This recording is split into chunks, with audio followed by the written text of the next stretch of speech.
of you who listen to Submersion and own an Android device, go to the Google Play Store and download the Podcast Republic app. It's a fantastic app that allows you to get all of your favorite podcasts directly on your Android device. I personally use the app and I love it.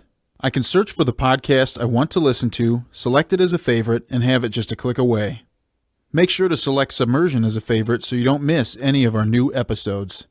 Again, the app is the Podcast Republic app, available on Android devices.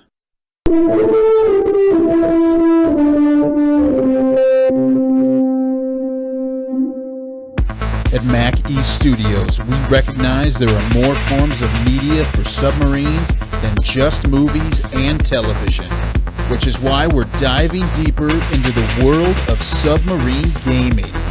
Game on. Hello and welcome to another special episode of Submersion. We've had one game episode so far, and Zach and I were really itching to get another one in. So we figured it was about time, right? Oh, you know it. Oh, you know it, Kyle.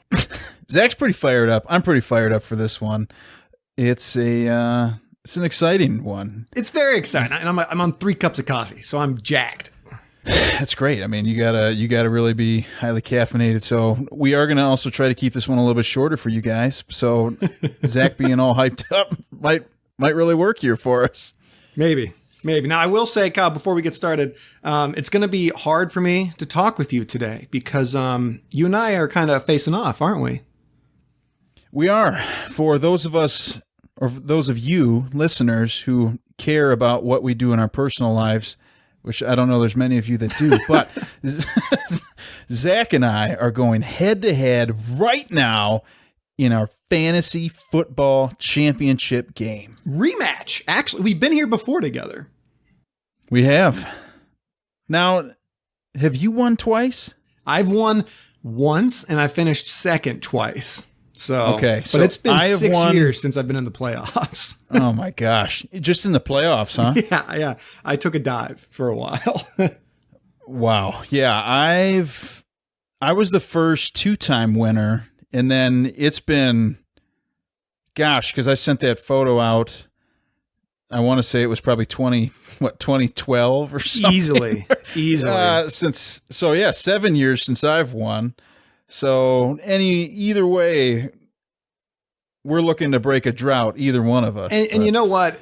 We're not going to talk about fantasy too much here, but I mean, this is probably one of the few times where I feel like the 2 best overall point-wise teams are in the championship. I mean, you and I had the same record, and our total points, I think we were only 42 points apart from one another. Yeah, that's pretty crazy. Now, granted, we have both done some shady trading at the end of the season to really get some superstar teams, but we'll see how that works out for us. The playoffs are the Wild West right now, wheeling and dealing, getting trades from every other player in the league, so... Might be a rule change next year, but for this year... I was thinking about that. Do we cut trades off like at a certain point? Maybe we should. Probably, but you know what? I'm having fun with it this year. Yeah, we got to do what we got to do. You do. It's all about that goal. Yeah. So, Zach, what game did we get to play?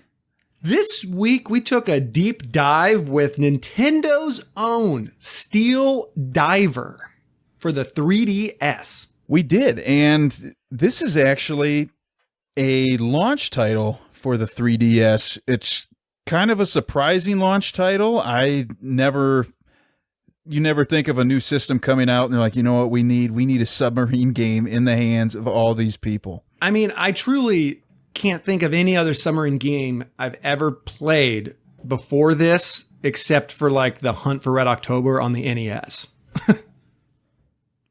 Well, there we go. We might have a future review coming. Right. We'll have to get that one and do that. But yeah, this game, when we say it's a launch title, this is not some third-party type game. This has some of the main people from Nintendo working on this game. Yeah, this is not a joke by any means. This is full Nintendo developed game. I think it was co-developed by, I don't know how to pronounce it. Is it Vitae Inc.? I think so, yeah. I'd never heard of them before, but still, I mean, published by Nintendo, developed mainly with Nintendo. What are some of those big names, Kyle? So one of the designers of the game, some people may recognize, the name Shigeru Miyamoto. Never heard of him. He's done a few games that people might be familiar with. I mean, but a lot of people probably haven't heard of these games. Super Mario World. Yeah. Super Mario RPG. Not big. Super Mario 64. Star Fox 64. Legend of Zelda Ocarina of Time. Legend of Zelda Majora's Mask. Mario Kart 64. Mario Party. Just some games that people may have heard in passing. Yeah, those are games from like the underground, right? No one's playing those anymore. Really not mainstream. Mostly indie games, right? Very much so. Yeah, and you said also, you have the director's name, right? And so, he's a big wig. Yeah, so the director of the game is Takaya Imamura, and he's another major player at Nintendo. So, Kyle, you mentioned a lot of those huge Nintendo blockbuster games. This guy, Takaya, has been involved with most of them as well, either as a art director, a supervisor, a CG designer. But according to NintendoFandom.com, Steel Diver is the first game he is listed as the sole director on. Well, that's interesting. I mean, and I don't want to spoil anything, but I think you did a pretty darn good job. Oh, yes. Oh, yes. So, great. Yeah, you're right. We won't spoil it, but a lot to say about this game. A lot of good things to say. Yeah. So you want to get right into it? I mean, yeah. So let's real quick a little bit of. There's not like a lot of trivia with this game, right? But I will say this: I found this online. The game Steel Diver was first shown to the public as a tech demo for the original Nintendo DS way back in 2004. This was back when it was just titled Submarine. And apparently it was just in development for 6-7 years. And then they finally revealed it as a launch title in 2010 at Nintendo's E3 booth in 2010, showcasing it for the Nintendo 3DS. So it was like a long time on the side burner, right? Yeah. It's funny to me because you think of E3, if those of you listeners may not know what it is, it's a giant video game conference where all the video game giants, except for Sony, I want to say they pulled out. They did recently. Trying to play it safe. Showcase what they've got coming up, and it's funny to me that somebody's like, "Well, look, we've got this Submarine 3DS game. We're going to showcase this here." Yeah. But yeah, I mean, Let's just get into it. Let's just start talking about this game. Let's get it. So there's 3 main game modes with this. There's the kind of the campaign mission mode. Then there is another mode called, is it just Periscope or Periscope Strike? Periscope Strike. And then there's a third game mode called Steel Commander. And what we're going to do is that we're going to talk about each of those game modes, going through it, and then we will do our kind of our reviews, Kyle, and then some of our we break down those reviews in different categories. So, yes, yeah, because there's different factors when you're playing a game. Same if you're watching a movie. Different things that you're kind of looking for that affect your overall feel of the game. And I think we decided on a few categories. I think they're pretty important to any game, but you see for yourself at the end. Stick around, fans. Yeah, we've got something in store for you. So the campaign, it's got a premise. Let's hear it. Just lays it out there. The year is 19XX. A power-hungry rogue nation has invaded its neighboring countries, placing the stability of the entire world in danger. In order to preserve the peace, a secret submarine fleet chosen from the best and brightest of the world's navies has formed. They are known as the Steel Divers. Dun, dun, dun. And I don't know why they chose 19XX. It reminds me of like some games do this all the time. Mega Man games were notorious for doing this. Oh, really? Okay. All the time. They would be like 19XX or 20XX, just so you know it's in the future, but this game isn't in the future, right? This would have been in the past. You could have just put whatever. The year's 1996. Okay, whatever. Yeah. Like, we'll deal with it. It's not like the year has literally anything to do with anything in the game. So no, not at all. But yeah. And so from there, we have 8 separate missions. One of them is a training mission. So that's just titled training, and it goes 1, 2, 3, 4, 5, 6, 7. Boom. And when you're playing this game, you have 3 different subs to choose from, which is kind of fun. It kind of, I guess, changes difficulty a little bit based on what you're using. Yeah. It's kind of like, you have like the small fast sub, the medium sized all around sub, and then the longer, I don't know. Yeah. The mega sub, juggernaut. But it's hard to navigate, right? So, just to mix things up a little bit, as a lot of games kind of do. So, first one is the ND-01 Manatee, captained by Luke Fisher. It's 19 meters long. They give you all these stats in the game. It's 19 meters long, has a beam of 2.7 meters, engine generating 1,800 horsepower, has a crew of 11. It is small and maneuverable. It's probably like the most maneuverable. If you're doing time trials, this is the one to do. It can shoot missiles vertically and horizontally. However, its main limitation here is that you can't really adjust your angle when you're in the water. Then next you have the ND-03 Blue Shark.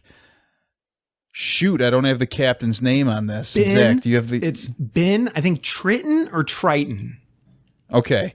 It has a length of 28 meters, beam of 3.4 meters, engine of 2,900 horsepower, holds a crew of 24. And the claim to fame, I guess, for this submarine is that it's the balanced all-around sub, so you can adjust the angle, and it has 2 torpedoes you can shoot out. With the first one, you can only shoot 1 forward until it reloads.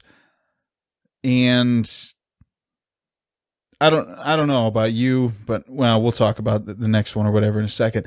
ND-05 Serpent is the last one. Who's the captain of this? Dante Cruz. Great name. Sounds like a total tough guy. It's got a length of 38 meters, beam 4.9 meters, engine generates 4,000 horsepower, crew of 40. This is the largest, slowest sub. It can adjust its angle and lets loose, 4 torpedoes, all forward facing. Out of your subs, which was your favorite here? So, real quick, I love that Nintendo took the time to include all that specific information, because I feel like 95% of the people playing the game are like, whatever. Like, that wouldn't make any sense to them. But right. That's just good, right? It's like those minor details that it's someone did their research on it. So it's unnecessary, but it is appreciated. Yeah. It's a great way of saying it. So back when I was first starting this game, I remember thinking like, the small, fast maneuverability one, the Manatee is probably going to be my favorite. Well, I quickly realized within just a few of the levels, I was like, no, the Manatee, I dreaded using the Manatee in every level. And I had much more enjoyment, and I felt better when I was using the Blue Shark and some of the levels, the Serpent. But I found myself probably with the more enemies that start to appear in the later levels that we'll talk about, I enjoyed the Serpent more just because of those 4 missiles. Those ended up being real clutch. Well, torpedoes, my friend. I'm sorry. You're fine. I agree. I thought at first Manatee was going to be the one, but then I quickly fell in love with the Serpent when you could just let loose so many torpedoes. Yeah. And the Blue Shark was just kind of middle of the road for me. Once you use the Serpent, you're like, okay, I really wish I could just let loose 4 right now. There were a few times where I guess the Manatee was useful with the vertical launch, but other than that, the Serpent quickly became my favorite. There you go. All right, let's get into these levels now. Now that we know all about these subs. Do we want to kind of go back and forth starting on levels? If you want, you go. You're the one with all the information on these levels, so you go for it. So we start the campaign, like Kyle said, we had the training. We're not going to cover that at all. That's very just like what you'd expect. You're just getting to know the controls. But we open up level 1, mission 1, frontline base. So the story with this level is that aerial recon has located an enemy base. Capturing it will give us a foothold in the area. Your mission is to find a way into the base so we can deploy our troops. So this level, you open up in the water. The goal is to take the enemy base. It's pretty standard. You can tell, like, you know, they just want you to get used to the controls. They don't throw a lot of difficulty or difficult enemies or scenarios at you. It's pretty short, and you kind of just work your way through, but you do have your first submarine battle and your first, like, cruiser battle. You do. And, but I mean, like, these aren't like stop what you're doing battles. You can kind of maneuver around them and blaze through this level pretty quickly. But I did find myself, I mean, I genuinely, with the game, I tried to always fight the submarines. I mean, I really enjoyed navigating and like going up and down. Because that's the thing, like with this game, and it's going to be hard to kind of talk about it unless you watch a video for it, but you're using the stylus for everything you do on the 3DS. Like, you're not using the number pad. You're not using A, B, X, Y. I mean, you're tapping the screen, and I guess we could have talked about this, Kyle, but like, you're using the stylus and you're dragging it to go forward or backward and to increase your speed and up and down. So yeah, it's got two sliders, one vertical, one horizontal. Yeah. And then you have buttons there that will let torpedoes fly. Yep. And then it also has what would you call it? It's like a cloaking mechanism or whatever. Oh, yeah, like a jammer. Yeah, and whenever you use that, it uses up air, and if you use up I never used up all my air, I guess. I never did either. Shoot.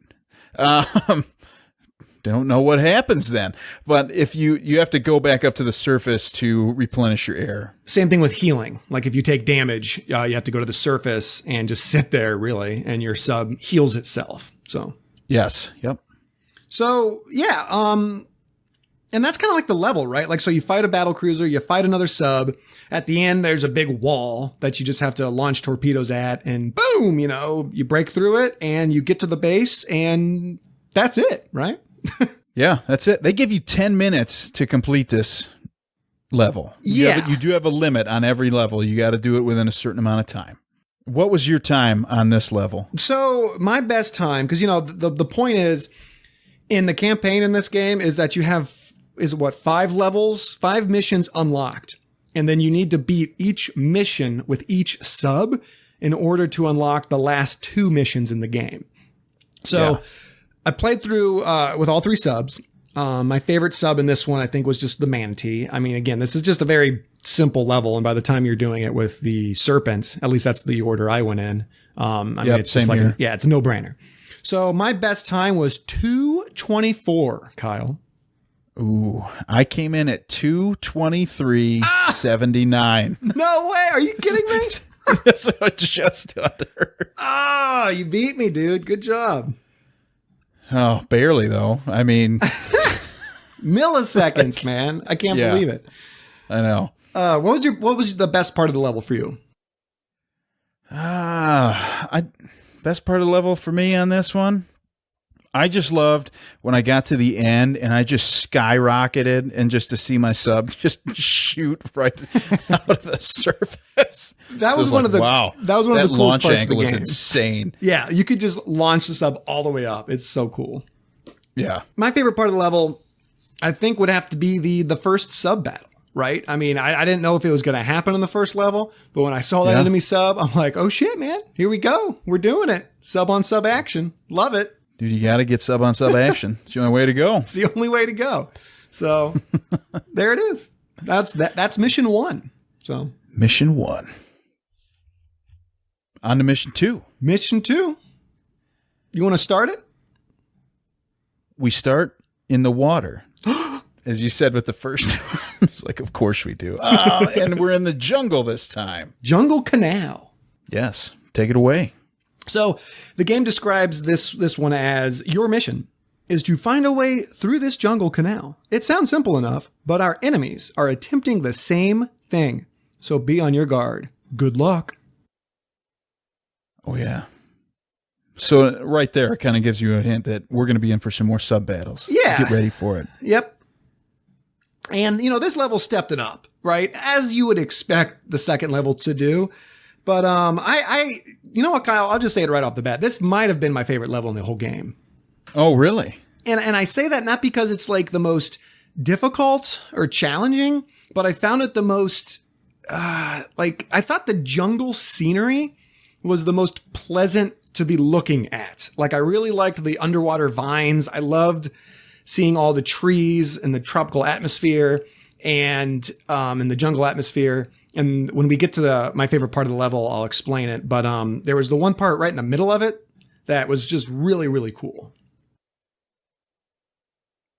Is that your favorite part right in the middle of it? Well, I'll tell you what that part is. Oh, later. Tell me what that part is. Oh, okay. All right. So yeah, but we start in the water, and there's what's the new one? I think we get mines, right? Is that the new? Oh yeah, you gotta start dodging some mines. Yep, we get mines. And now, did you pick up on this? There in these levels that there's these rocks, and if you hit them with a torpedo, they explode, and they create like a speed current. Did you notice this? I did not notice that in level 2. I think it's in level 1 and in level 2. Well, most of the levels. Like if you shoot a rock, it opens up like this speed current that if you put your sub into it, it launches you in that direction.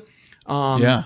Sometimes helping you, sometimes launching you into something terrible. So right. Yeah.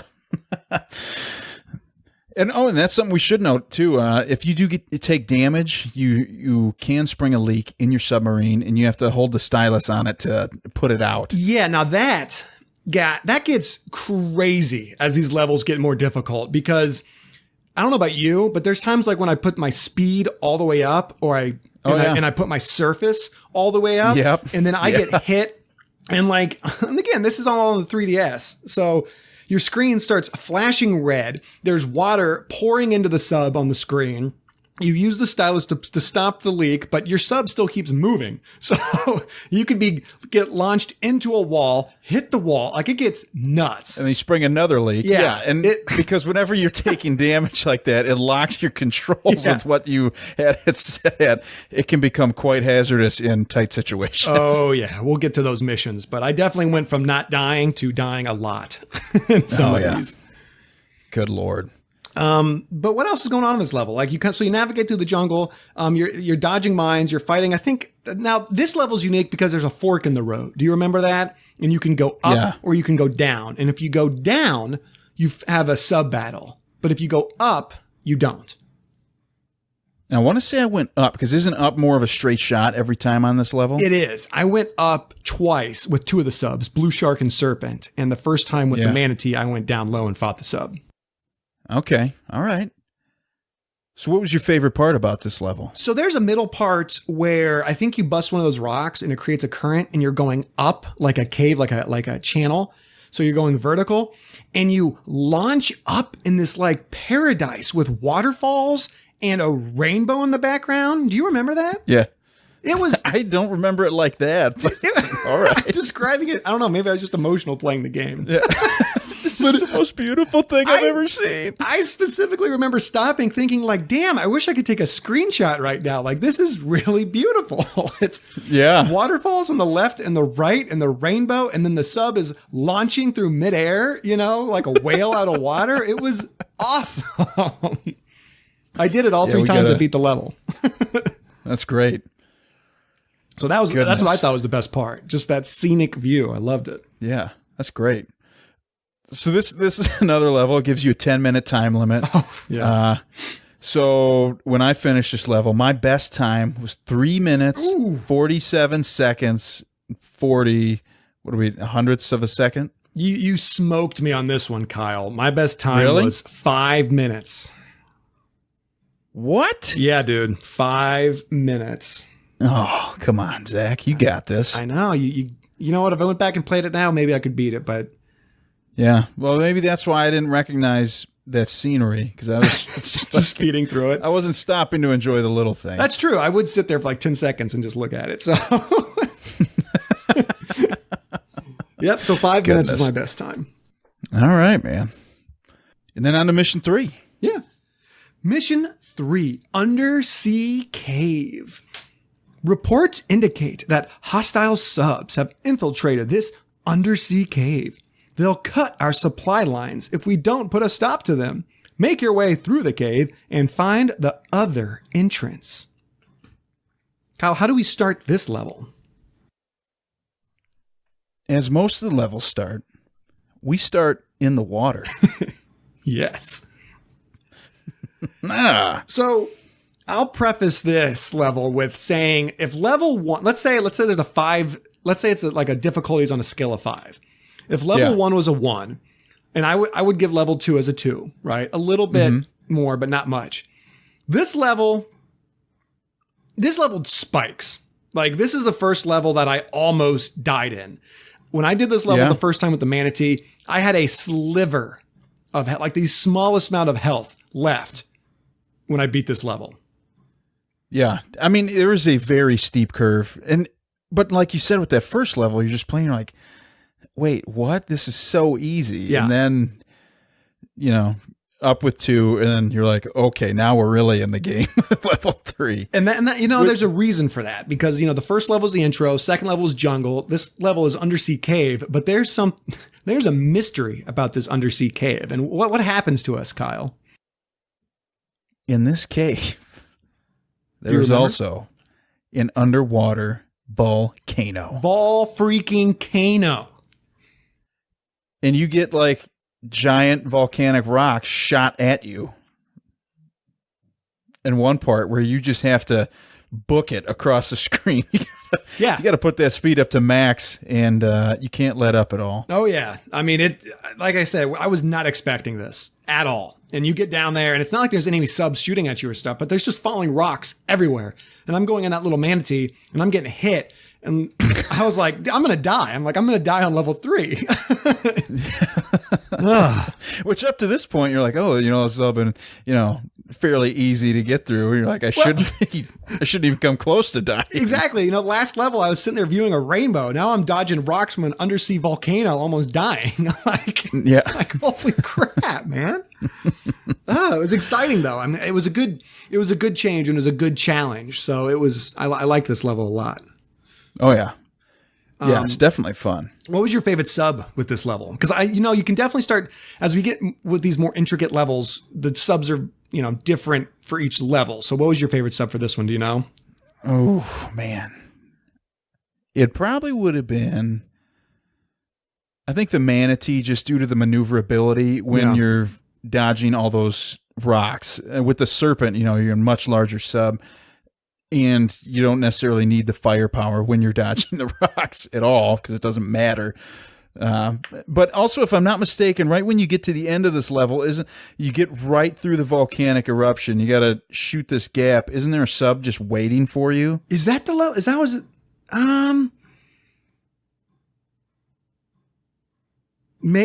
Honestly, I can't remember if there's a sub waiting for you right at the end or not. Yeah, I can't remember either, but shoot. All right. Yeah, but I think the maneuverability was key in this level. How about you? Like I said, I almost died with the manatee the first time. And if I would have done the level again with the manatee, I might have had a better time. But I ended up liking the blue shark the best. Because just like what you said, the serpent was too long for this one. I mean, that was crazy at the end. But with the blue shark, I think I got my best time with it. With the blue shark, not the serpent or manatee. Okay. Yep. Speaking of times, what was your best time, Kyle? This, with a 10-minute time limit, I came in at 5 minutes, 12 seconds, 5/100. You got me again. Are you serious? Come on. 6:25 was my best time. Really? Yeah. Yeah. Maybe I was born to play this game. You're just the speed runner that this game needs. I wonder what the speed running scene is for Steel Diver. I would be very curious to watch one. Yeah. Oh, yeah. I bet they're amazing. Well, Kyle, you do have experience as a speedrunner, right? A game called I Hook. do. I want to say I'm currently, what am I? I think I was 19th in the world for Hook on Super Nintendo. That's awesome. Confirmed time. Because that's a stupid game. when we played that. Oh, the first time I ever played that was with you, and couldn't even get past like the first third of the first level. Yeah. Like, and what then you ended in up the heck is becoming a master at it. Well, because it was just one of those things that made me so mad. I was like, how is this game beating me so bad? Like, I need to figure this out. So then I went and I beat that game quite a bit. So I haven't played it in maybe like a year. I should probably pick it back up. I never did beat it. I just couldn't stand it. I got so pissed off. I was like, all right, I'm done with it. Couldn't stand I just watched you do it. And I was like, all right, I'm satisfied. Oh my gosh. So what, and I can't. Sorry, what were you saying? I was gonna say, what was your favorite part of Undersea Cave Level 3? It's got to be the volcano. Yep. I mean, that thing just, going off like crazy. Did not expect it. No, not at all. And it looked really good. Like graphically, I think it looked really good in the background. Absolutely. Oh, Kyle, did you play this game with 3D on or not? So I do not have the 3DS. I have the new 2DS XL, so I don't even have that capability. Nice. Well, I will tell you, I played about half the game on 3D, and I generally don't use the 3D feature on my 3DS that much. I mean, it is kind of neat, but it's more gimmicky to me than anything. But the game did a good job with it. I mean, it looks cool, but I don't know. I don't need it. I don't think games need it. So, yeah, and I think that's the reason why they started pushing out these, 2DS ones. Yeah. Because I mean, like for me, like you said, it's kind of something that's not really necessary, and I think it looks pretty darn good without it. But maybe I'm missing something. Yeah. But I'll never know. Level 4. Another undersea cave, and we're going to run into our first, what I would consider, boss battle. Absolutely our first boss battle. Something that, like the volcano, caught me off guard. I was not expecting a boss battle. No, not at all. Not this type of boss battle. No. I had no idea this was coming. So this level 4, mission 4 is called The Depths. The story is, our deep sea research vessel was attacked by an unidentified sea creature. So I guess it tells you right there. This sea lane is important to us.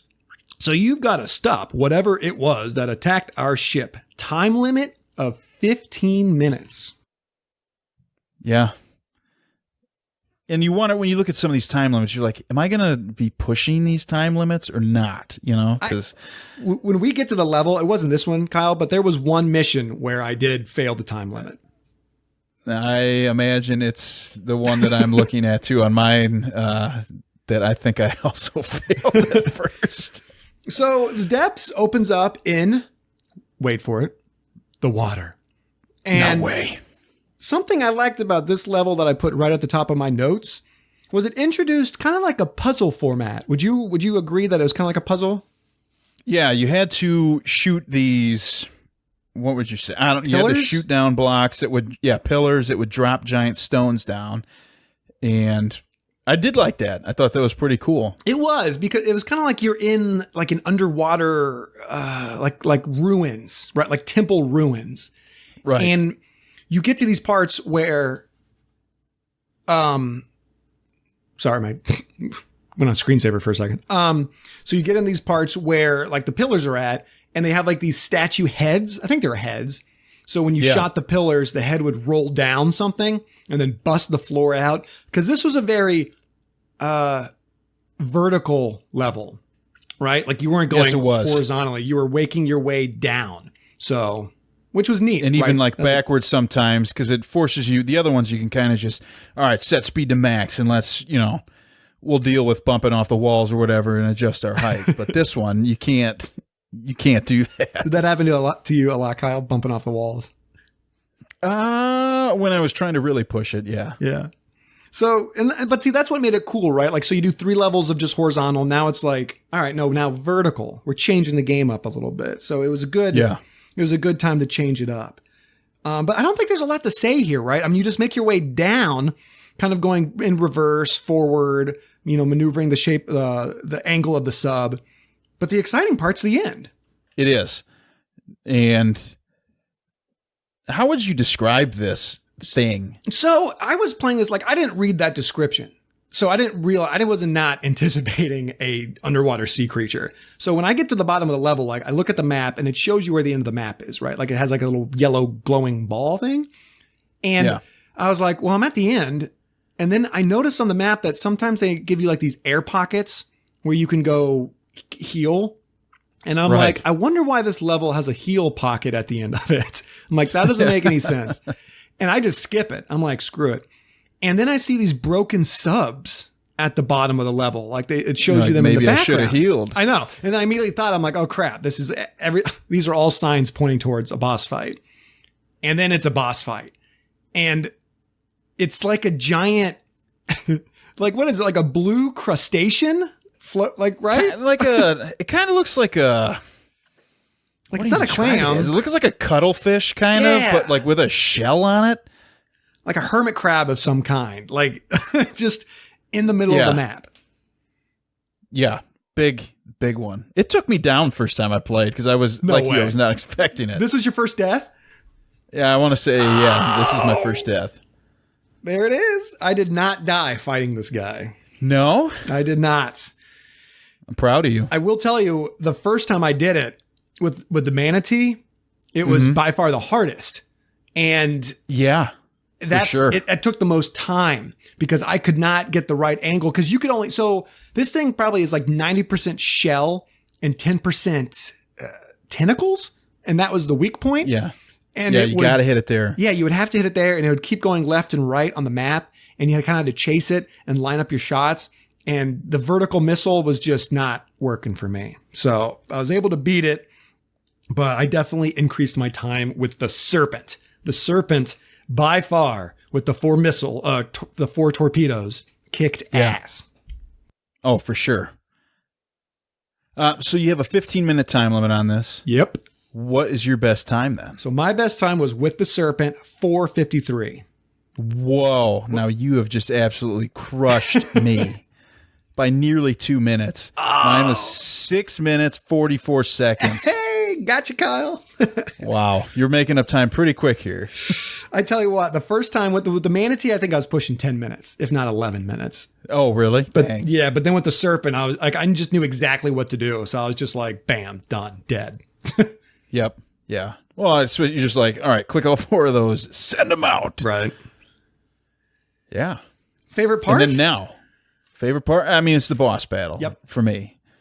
I agree. That's all that, I mean, that's the only really memorable thing of that level. Right. It's fighting a giant cuttlefish hermit crab creature. Exactly. And then on to mission 5, where now we get to fight an enemy flagship. This was the last mission before the 2 unlockable missions. Mission 5 is called Preemptive Strike. Enemy forces are preparing to launch an attack. An advanced enemy battleship is leading the hostile fleet. Your mission: find the enemy's flagship and send her to the bottom. Time limit of 15 minutes. Oh, yeah. So, I mean, right there, description tells us we're going to get another boss fight, which is perfectly okay with me. Yeah. Yep. This was, so I hadn't died up until this point. This was my first death. Oh, really? Okay. Oh, yeah. Yep. I imagine I died too, because you get a bunch of depth charges and all that type of stuff. And yeah, is this the one? I can't even really. I'm kind of drawing a blank, Kyle. Do you have more about this level besides the fight? It's really just the boss fight that, I mean, was tough at the end. But I mean, along the way, you're fighting subs the whole time, and I want to say there's a fork in this level too. Is this, you can go up or down? Is this the boss fight where it's like that battleship on top of the water, and is this one that when it's opening and closing a chamber on it? Now I'm trying to remember if it's this one or if it's the final boss fight. This is the one. Okay, no. The final boss fight is a submarine. So this is definitely the one when the chamber opens and its belly opens up, kind of its underbelly, and it's launching missiles down at you, and it's also launching missiles in the sky. That's what this one's hard, because if you go and ever try to heal yourself, airplanes are shooting at you, right? Or something. Yes. Yeah. And this one, because you have to get underneath it and shoot up in this tiny opening, this is where the manatee shines. And this is where it's Much more difficult for all the other ones. Because you can kind of like sit on the bottom and angle yourself up and like shoot and shoot and shoot, but sometimes the torpedoes will explode before they get to it, and you're like, ah. Yeah. And yeah, it's depth charging you. Planes are dropping stuff. They do not make it easy for you on this one. Yeah, like if Mission 4 boss fight was like, okay, straightforward, this one was intense. I died, Kyle, so many times because of one reason, and I'll explain that. When that ship is opening up, is opening up that chamber, I thought that was the only part you could hit to give it damage. Where else can you hit? So on the left and the right side of the ship, there's like those little turrets. Oh, and yeah. on the back of the ship, there's the propeller. You can hit those and do damage to it. No way. Because I died with the manatee probably. I mean, I'm not even joking. Probably like 5 or 6 times. You said that was where it shined. It was not where it shined for me. I got my ass kicked with the manatee.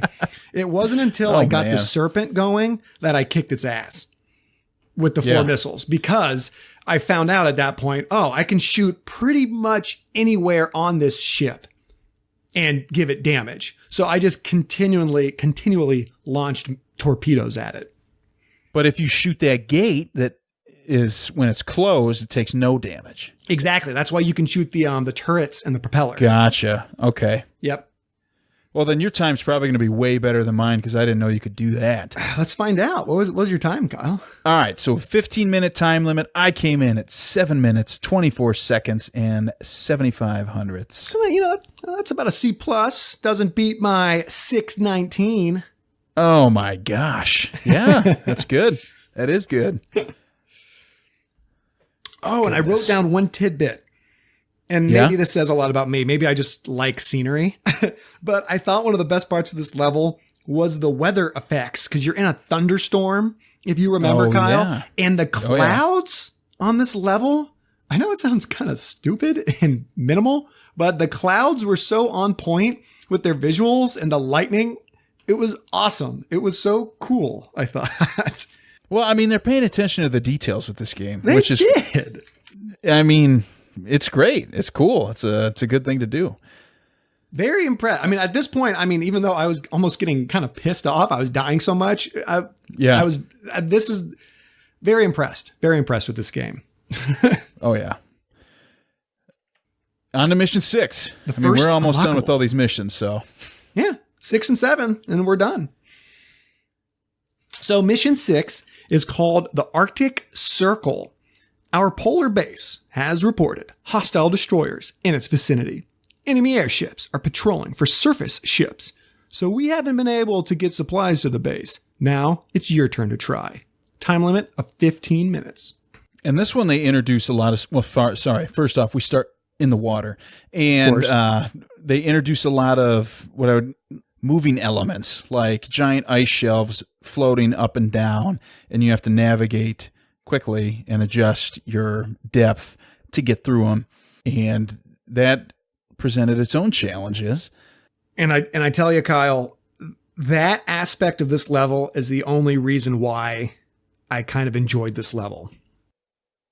Right, because there's really nothing else going on. Exactly. That was my gripe. I was like, this is my first unlockable level, so I was expecting something intense, and it was just a longer level of all the same stuff we've already been doing. So at least they had that one twist where there's the icebergs and stuff going up and down. So like you were kind of discussing, it was kind of difficult to navigate underneath them, but then you also had to shoot them, right? Wasn't there like one big one you had to shoot with the torpedoes to move it out of the way? Yeah. Yeah. So, I mean, that's really it with this level. There's not even a boss battle. You just get to the end. Well, it's kind of... what? I was going to say, I did die once in this level. Do you not remember what happens at the end? No, what happens? So, dude, I'm going through this level, and I really was the first. Yeah, dude, if you remember, I was just going. I put speed up to 10. I'm flying. I'm like, I want to get done with this level. I'm like, I got to beat it 2 more times with 2 other subs. I'm not feeling this level. This was like more grindy to me. And then you get down to this underwater ice cave, and you see 2 subs. And I'm like, I'm just going to go right between them, and I'm going to skip these subs and just get to the next sub.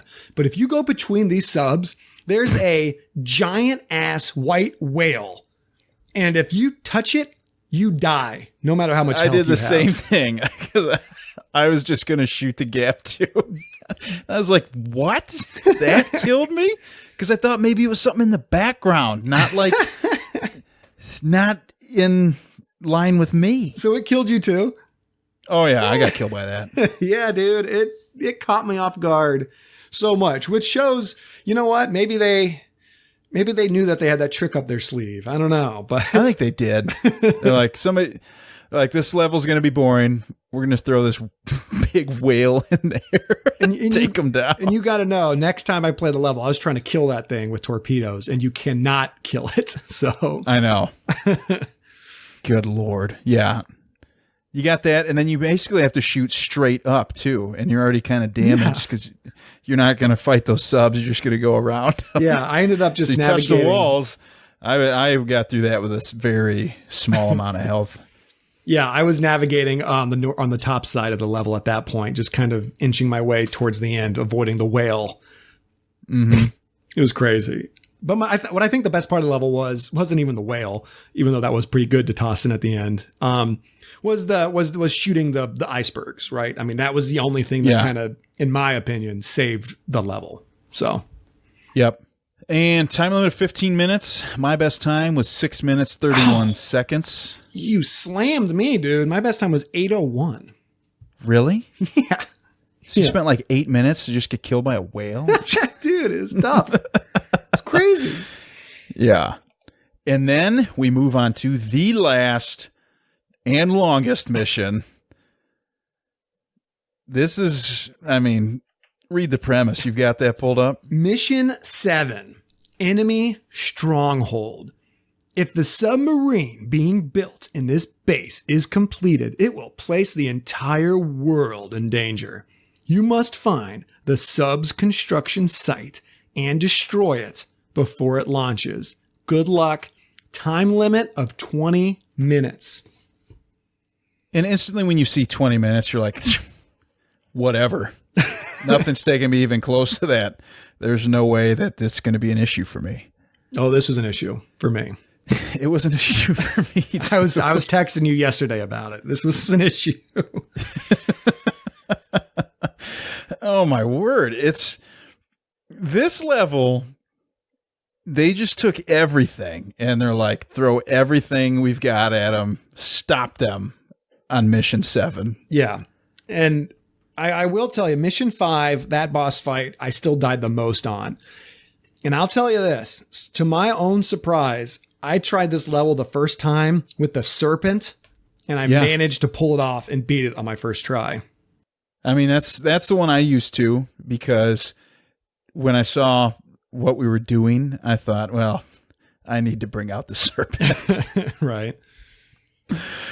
Yeah, but I mean, in this, you've got a lot of maneuvering you got to do. You have a whole bunch of submarines you're fighting on the way there. Mines are everywhere. You're shooting tiny gaps. You've got surface ships fighting you. And that is like for 10 minutes straight. And then you get to the boss. Yeah, I mean, a heavy part of this level was once you get into the underwater base, I mean, you had to slow it. At least I had to. You had to slow down and angle your subs certain ways to get through these little tight gaps. Oh, they were I mean, this reminded me of, like that helicopter game where you push a button and it'll go up, and if you let off, it'll go down, and you'll have to get through some like tight corridors and stuff. Yeah. I was reminded of that. It's like, oh my gosh, we're really getting into some tight situations here. Yeah, that's a great way to describe it. It was like that. So, but then you get to the boss fight, and it's, you know what? What would you say that it met your expectations as a final boss of the game? I would have, that other one was very tough. The surface ship. Yeah. The other one was tougher. This one, it was a good boss. I think there could have been more to make it even harder, because you had more opportunity to go to the surface and heal yourself. Very true. Very true. With the other one, you didn't at all. No, it was like, oh man, I gotta like hide. Yeah. I will say that I was, in terms of detail, I mean, I love that the ending was just you against a submarine. Like, that's how it had to have been. And they made the sub look really cool because the gimmick with this boss fight is that the sub had all this armor on it and you had to shoot the armor off of it. And then it kind of like showed its weak spots and then you had to hit its weak spots. But I tell you what, the attention here to me was like that kind of brought the game together, which is kind of like a Nintendo thing to do, was how your two other subs showed up to help you. Did you notice that? Yeah, they were hanging out there in the background. I thought that was so cool, just showing them show up with you. I'm like, now that's awesome. So it's all three of you fighting this final world-destroying submarine. And you do it and you defeat it. And I thought it was a fitting end. I really like. For what the game is, I thought it was a fitting end. Oh, yeah. Yeah, it was fun. It was a fun boss fight. Yeah. Yeah. My favorite part was the boss fight with seeing your two friends show up. Mm-hmm. Time limit 20 minutes. What was yours? I want to say the first time I failed it due to the time limit. But then my best time was 16 minutes, 32 seconds. Dude, I got you. 14:41. No way. Crushed it. Dang. And that's it. That is the missions. That's the campaign of Steel Diver. Okay, so that's the campaign. And in the missions area, you've got another section, time trials. And there's 8 time trial levels here, all with pretty short limits. I mean, none of them. We have one that is 2 minutes long, and all the other ones are much shorter. So these are just kind of quick things to knock out of the way. Nothing too crazy in the time trials. And then another thing that we didn't even really mention, I guess, when it comes to campaign levels, is that at the end of every campaign level, you do what is called a periscope strike game mode, where surface ships and submarines will be around and you have to shoot at them, and you use your gyroscope on your 3DS to pan around and call your shots. Yeah, and I guess that's something we kind of we didn't talk about that. And the point of doing this at the end of each campaign level was you could unlock decals. And you would use these decals on your submarine, right? And each decal in the game would have like a different kind of power up or bonus, or like, for example, having it cuts it in half the amount of damage the walls might do to you, right? Or you could raise and lower in the water column faster. Yeah, whatever. Yeah. Now, one of them that I really wanted was just it said gives your torpedoes more bubbles, and I was like, what's the point of that? But I really wanted to get that. Yeah, I didn't really care about the decals at all. I mean, I didn't find myself trying to unlock any specific ones. So, yeah, like I said, the only one I cared about were the bubbles. But they actually made, there's 3, selections when you get on the game. You got missions, which we went over in great detail. Then you have Periscope Strike, which is just an extension of that end of campaign mini game. But there's only 3 nothing special. Yeah, it's just you take on enemy ships, you take them on in a storm, or you take on enemy subs. Yeah, and I mean, to what point? I mean, you can't unlock decals or anything here. It's just really to do this and practice, I guess. Maybe for the 3rd game mode, Steel Commander. Not a whole lot of point in Periscope Strike other than practice. To make it its own game mode was kind of, to make it one of the 3 selections is kind of odd. Yeah, if you could have gotten decals from this, then I would have been like, yeah, that now it's worthwhile. But on its own, I did all 3. I don't know if you did, Kyle, and you had your times or not, but I did all 3 once, and that's it. Yeah, I did them all. I didn't put my times down, but you did, I guess. Yeah, each one had a 10-minute time limit, which seemed ridiculous because you only had highly unnecessary. 7 things to kill. The first one I did in 1:15. The second one I did in 1:28, and the third one I did in 1:43, and that was it. So yeah. So really short. Very. And then you move on to the third game mode, Steel Commander. And this is a turn-based strategy game. And really fun. You get to command a fleet. You have a number of surface ships, a supply ship, and a submarine. And basically, there's two halves of the map. You've got your half of the map, and then there's an enemy half. And the only thing that can cross the barrier are the submarines. You cannot send a surface ship on over to the other side. And you are trying to sink their supply ship, and they are trying to sink yours. Or you are trying to sink their submarine, and they're trying to sink yours. If you sink their supply ship or submarine, you win. Same if they do it to you. And you can send your sub out, and you can attack their other surface ships. They're more like a defense type thing. And when you're attacking them, you're basically using that periscope strike game mode to shoot torpedoes at them. And when they do it to you, there's nothing you can do other than sit there and watch torpedoes come at you. And I wish there was a way that you could kind of like launch anything at them to, knock them around, knock their aim off, because they're doing it to you, but you can't direct where those things are going. Or if they attack you, because they can attack your submarine with these surface ships, they will select a depth to depth charge you at, and there's like 50 meters, 100 meters, 150 meters, and you just get a notification you're being depth charged, and you have to select where you want to hang out. And if they connect with you, you'll take damage. You can get depth charge. I want to say it's 3 times, and then your sub will blow up and they win. But if they choose the wrong depth, you take no damage at all. And as you progress through the levels, there's different maps and islands and things that will block ways that you can move. And whenever you move, I also should have noted this, you only move one unit at a time. So if I want to move my sub, I can move it, and that's my turn. If I want to activate sonar and try to ping and see what's where, I can do that. And when you ping, you do not know what you're pinging. You just see that, okay, there's something over there. I don't know if that's a sub, a surface ship, or the supply ship. And when you do that, the enemy knows where you are at now. So it's got a bunch of different elements to it, and games can only last 100 turns. And there are nine different levels for that. So I'm glad you played it a lot, Kyle, because this one I did not put a lot of time in. I couldn't get into it, but I'll be honest, I didn't really try to get into it either. Oh, okay. Yeah.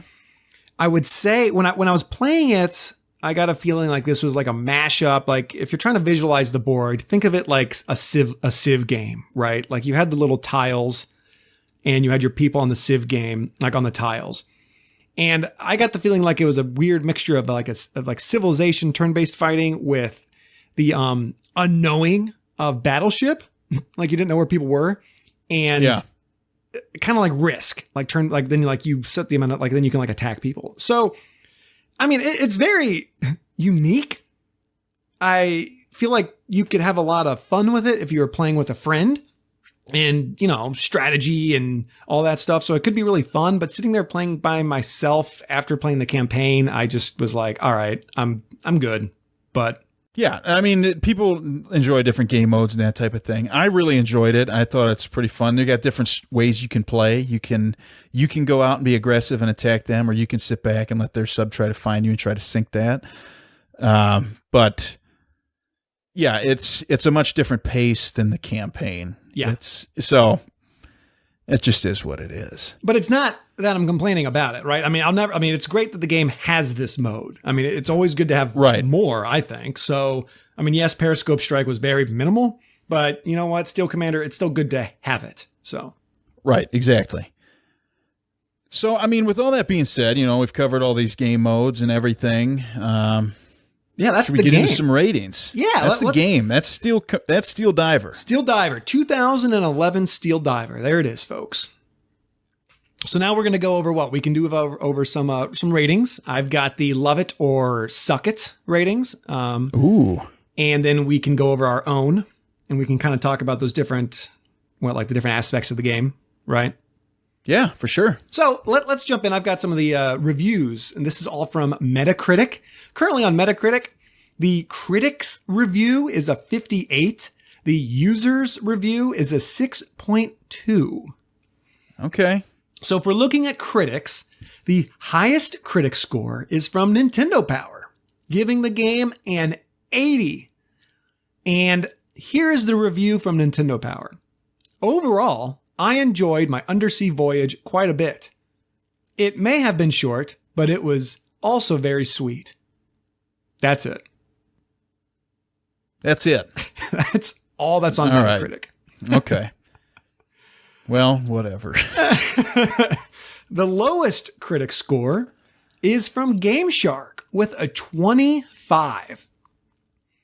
Steel Diver is a very odd choice as a launch game. It's a new IP, which is great, but it doesn't exactly scream mass appeal. The 3D is used effectively, making it look like you're peering into a fish tank, complete with beautifully done dynamic backgrounds, but you can also turn it off and not have the experience change much. Mostly though, the biggest problem is that it's short, dull, and entirely too easy. While any one of those would cause the game to spring a leak, all three sinks it right to the bottom. And they gave it a 25. Harsh. Quite harsh. Now we got two user scores. The Love It is from Perman. Gave this game a 10. Ooh, here we go. Perman said, "This is great, really fun, and a joy to play something new and wonderful and exciting like this. Superb, tight controls make this a winner. With a full campaign, time trials, Periscope strike challenges, and Steel Commander, a strategy game. This has really a lot to offer. I have already spent about 4 hours with this game, and I'm not half through yet. Thanks to Nintendo for trying something new, and shame on all those crazy people giving this game a bad review. They are not gamers. All love goes to Steel Diver." Wow. That is a true love letter to Steel Diver, and I like it. It is. This man calling out the haters. He did. You're not gamers. So if you don't like this game, you're not a gamer, according to Perman.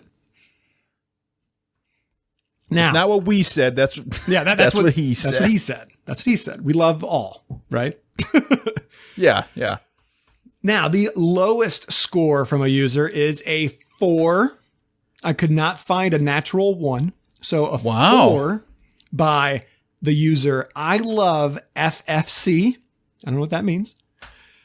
This was my first This was my first 3DS game, and I haven't played it in a long time because there are so many awesome titles that just beat the crap out of it. There are fun modes like sinking the battleships, but are only fun for about 15 minutes. The controls are awful, and it's very difficult to maneuver your submarine in story mode, and you occasionally hit into obstacles and enemies and blow up. The missiles are hard to shoot at enemies in story mode and usually cost you health just trying to aim and fire at ships at the surface of the water. The graphics and 3D are average, and the water effects are good when you are splashed, but nothing worth wowing. Overall, this game should be avoided to most 3DS owners, and eager children should have their parents wait until the price drops to at least $20 or lower, which is unlikely. That's I love FFC. All right. I mean, isn't that the point, to bump into obstacles and things like that? Yeah, I feel like you got to try to avoid it, but I don't know. I feel like that review has, some opinion in it, as most do, but I think we both thought that the maneuvering around the obstacles is part of the game, part of the fun, right? Yeah. So, well, I know my reviews have no opinion; they're all factual. So, boom, facts. Yeah. All right. So you and I decided on a number of things we're going to talk about. We mentioned this at the beginning: gameplay, graphics, sound/music, replay value, and we've got controls. And I think you rolled that into your gameplay score, right? Yeah. All right. Okay. Do we want to just go back and forth, Kyle, with each category? Let's go for it. Okay. You can start with gameplay. All right, so gameplay. When you are playing this game, campaign mode, I think you can kind of tell by the way we were talking about it. It is a really fun campaign mode. It starts off and you think it's going to be way too easy, but it really takes a turn. And I found myself enjoying this way more than I ever thought I would. When I saw this game, I thought, well, we got to do this. We talk about submarine movies. This probably isn't going to be any good, but I had a lot of fun playing this game. Actually, I was really pleasantly surprised. I gave that a 9. Out of 10, right? Out of 10. Nice. Now, keep in mind, all these different factors for me will be weighted for a total average. So okay. I'm leaving I only have a final review score. Oh, okay. I'm gonna, yeah. So it's going to be a little bit of a mystery, right? Maybe I should do that too. Not let these people know. Stick around, folks. Yeah. So, are you good on gameplay?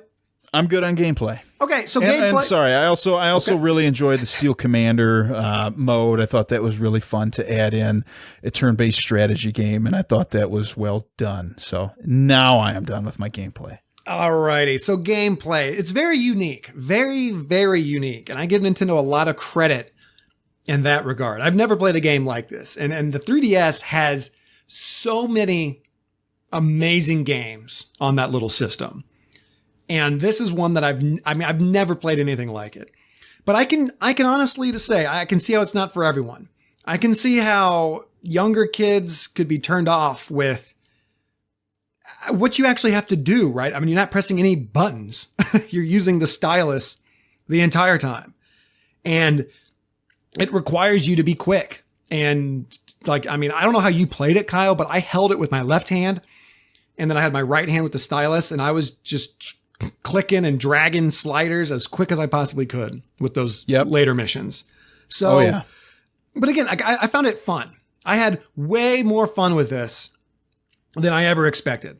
So Nintendo, you did a damn fine job creating a submarine game like this, making it a launch title for the 3DS. Now, I will say the price point of $40 back then, I could see being steep, but nowadays, as of this review that we're recording, it's $10 on Amazon, which I absolutely think is worth it.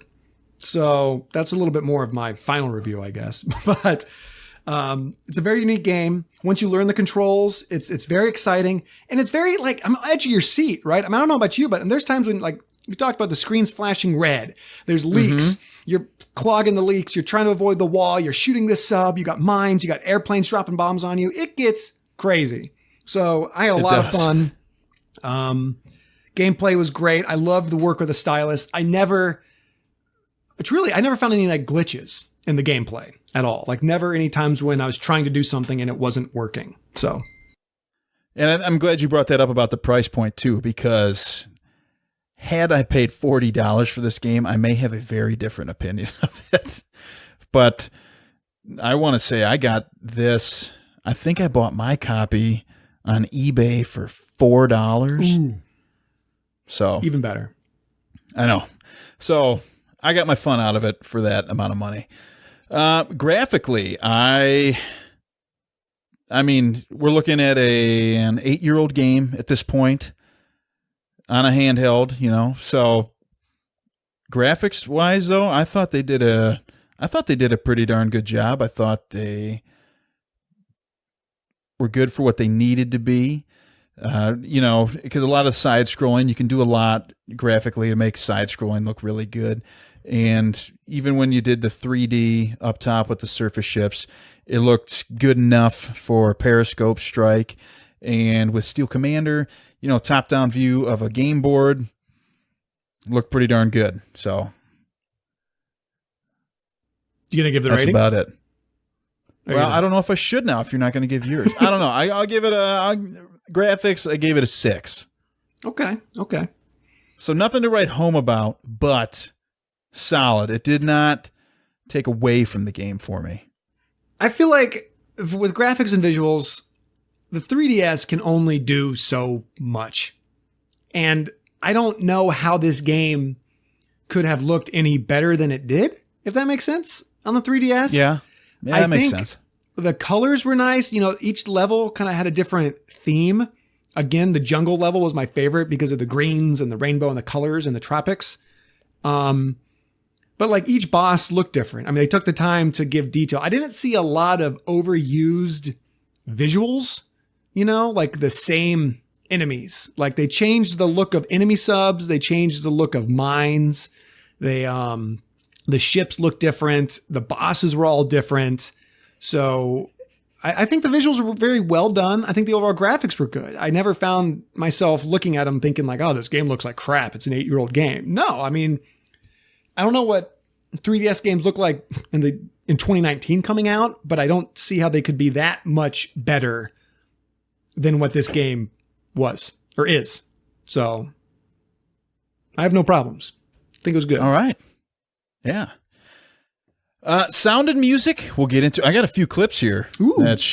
I know you're big into music when it comes to games. So here is the theme song to Steel Diver.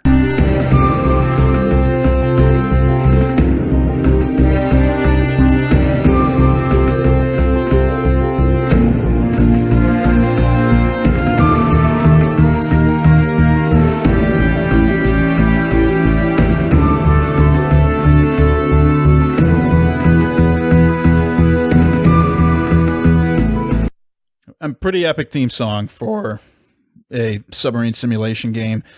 Nintendo, I think, is really well known for getting some great music, especially with the games that we talked about, Legend of Zelda and Super Mario and all that type of stuff. And that's just the menu music. And here's what it sounds like when you start the level. Also, there's a few sound effects in here from me moving around. I wanted you to get a feel for what all you hear in the game.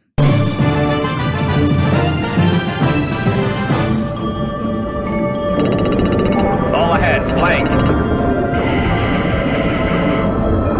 And that little clicking and that type of stuff, that is me moving around the stylus controls that Zach's referring to. Now, however, that music only was there in a level for the first 30 seconds or so, and then it just cuts out, and then you've just got that clicking you're listening to, and you firing torpedoes and all ahead full, reverse full, and, dive and all that type of stuff. So with that being said, I wish the music was there longer. When it was there, it's really good. And now I feel like I've got this rated too high for my music, So I'm going to put that. Changing it on the spot, Kyle? I'm changing it, man. Whoa. I'm changing it. I'm going to give the music... because it's not there all the time. I don't know. I'm going to put it at a 6. All right. Thank you for that little shout out. I do appreciate a great soundtrack. I love good soundtracks. Nintendo usually they have a great track record of great music. The theme song's good. But I'm going to be honest, that's about the extent of what I enjoyed with the music in this game. I am sitting here and I'm unable. I mean, I know we just listened to what you played, but prior to that, I could not sit here and play a tune in my head from this game. There was really nothing memorable about it, and that sucks because I feel like there's always room for something really dramatic or exciting or a good boss theme or something. But I got nothing for the sound and the music. And now I will say the sound effects were good, like that clicking sound, maneuvering the sliders, dive, go, surfacing, dive. That stuff was good. Right. Explosions like that part of the game's fine. But in terms of a good tune or a soundtrack or a boss fight theme, I don't think there's like anything. I think that's one part of the game that's really lacking. Something I think they could have done better would be maybe put a Star Fox spin on this and have like those other two like sub guys or the enemies talking to you or something like in the game. Like, how Star Fox does that? I think that would have been really good. I think that could have been fun, and it might have been it could have increased the immersion with the storyline. But yeah, I'm definitely, sound and music's definitely going to drop my overall review a little bit. So wow. Well, it makes me feel like trash for giving it a 6. And then next, you good with sound? Oh, yeah. And then next is replay value. Or hold on. Sorry. We'll do controls first. So I know you kind of rolled in controls. We can just talk about these just a little bit. You are using the stylus quite a bit. I actually just finished a game where you used the stylus the entire time, and I'm kind of over. I'm not crazy about using the stylus for everything, but I understand in this game where you need it to kind of delay what you're doing, because it's a sub. You can't stop on a dime. You're going to flow forward, and this forces that kind of, because you're like, oh my gosh, and it adds to your urgency, especially when you're trying to put out or stop the leaks, and you're just you're on a course straight for the wall or something, and you need to quick readjust and all that type of stuff. However, when it comes to periscope strike at the end of every single level, you have to use the gyroscope. I'm not crazy about that, especially because the first time I played this, I was on a plane and I looked like an idiot because I'm sitting there in my seat turning, trying to, find the other ships. I'm sure the guy next to me was like, what is wrong with this guy? Like, first off, you're over 30 and you're playing this DS. I'm like, back off, man. But all that being said, I enjoyed it for the campaign, was not crazy about periscope strike. Another thing, peel back the layers a bit into my life, I like to kind of play a game like this, if I was laying down, maybe getting ready to go to bed, if I could knock a level out or something like that. But I can't because I have to stand up in the middle of my room and spin around and try to find these different ships. So not crazy about the gyroscope. It happens after every level. But other than that, I enjoyed the sliders, even though it made me look like an idiot on a plane. But I'll give it a 5. Okay. Yeah, I kind of talked about the controls. It's definitely... I like the stylus, but it's not I'm going to sit down, relax on a Sunday afternoon and play a game. I mean, I don't think you can do that with sliders or stylus. No. So you really need to be ready to be engaged in the game. And if you maybe you have wrist problems or hand cramps or something, it could take its toll. I could see how it could do that, constantly gripping the stylus. And I held the 3DS with my left hand. I probably shouldn't have been doing that, but I did. So it is unique, but I still liked it. And I don't really have much else to say about the controls. It's definitely, you just need to know what you're getting into with the game. So right. Well, I do have a special grip for mine. Ooh. That I put on the back, mainly for when I was playing Super Smash Brothers. I was like, ooh, I need a grip for this. All right, and then final replay value. You get through the campaign, you're done with it. You've got your best times that we talked about, but like how we just talked about our times, we went back and forth. That's the only time I can see or hear somebody else's times, or if I lend them the game. With online stuff, and especially time trial type things, it is nice to have a leaderboard or something like that where you could see everybody else's and compete against best in the world and just see how you stack up. Something like that I would have really enjoyed. I don't know how much you'll go back through and play the campaign. I think if you're into strategy, Steel Commander is where your replay value is going to come in. But even once you beat that, the levels aren't overly crazy.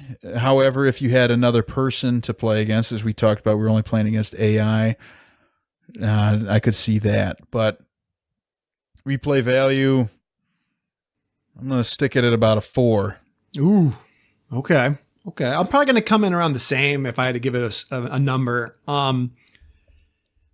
The campaign's fun to experience, and they kind of force you to replay the levels if you want to play the entire campaign, right, with 3 subs. But it's not like there's an overall narrative, right? It's not like, I played through it once, and that's it. I don't need to go back and play it again for any reason. It's not like I'm going to hear another good story again. It's not like I'm going to watch another movie that I love again. Steel Commander, like you said, Kyle, I just agree with you. I can see how there could be replayability there if you're playing with your friends and you guys just love this game and you just battle each other all the time with it. But this is something that Nintendo doesn't have, I think, with any system, is achievements, online leaderboard. Like there's like, Kyle, you are a trophy hunter on PlayStation. And I am. I do enjoy some good trophies. Nintendo has never really done that. So it's not like Kyle and I are competing to get the best time on Steel Diver and get all the trophies so we can see each other's profiles on our Nintendo accounts, right? Like they don't have that. So, and I think that's something that, because Xbox does it, because Sony does it, people are more, they want that. They're used to that. And because Nintendo doesn't, it hurts a title like this with replayability. So I would agree. And yeah, and I talked about money. For $40, it's steep. But for $10 now or used on eBay, absolutely worth it. So yeah, I would agree. I mean, I think overall time I've got invested in this game, because I look, your 3DS will show you the time. It's like 6.5 hours. And for $4, I think I got my money's worth out of it. Exactly. So, And that's something I always like comparing that to, Kyle, is like entertainment versus value. And I always compare it for myself. It's like, I picture 2 hours worth about $10. Like if I go to the movie theater, I have $10 for a ticket and I see a movie for 2 hours. If I'm entertained, I'm happy. So, and with all that, you want to do some total ratings here. All my scores combined comes out to a weighted total of a 7.1. Woohoo! That's solid. Yeah, I thought so. I mean, like I said, way more fun than I thought it was going to be. So, going into this game, I was expecting, honestly, like a 4. I know, right? This game was much better than I anticipated. I think Nintendo did a great job making a very engaging submarine game as a launch title for the 3DS that, truthfully, I think is underrated. I think it's underrated. And I see a lot of those like 58s, 68s out there or lower scores. And I'm like, no, this is a challenging, unique style of gameplay that I really enjoyed. And at the price it is now, I think is absolutely worth it. So with everything we talked about today, I'm going to come in at a 7.8. Ooh, 7.8. Very generous. Nice. I think is worth it. Now, had we been doing this review back in 2011 when this came out, probably not. Right. Yeah. If you would have been like, I just spent $40 on this. No. But in 2019, if you're still playing the 3DS, because it has so many great titles, I think it's worth it. It's definitely worth a playthrough. I would agree. I would definitely agree. And there it is. There it is. And you know what? We said this was going to be short, but it's not. It's not even close. Not short at all. We're pushing an hour and a half. Yeah. So something that also will not be included on this episode, but is noteworthy, I guess is the word I'm looking for. This game did spawn a sequel. So that's for another episode, another time. It's a little teaser. Other than that, little teaser for you. Yeah. You got anything else? No, that's it. Thanks for listening. I hope you enjoyed. We're still kind of new with these video game kind of style reviews, and we don't have like any gimmicky segments, like our like Submersion does. But I hope you liked it. I hope you might even be interested in playing the game. And we got a couple other great ones coming up for you. So stay tuned.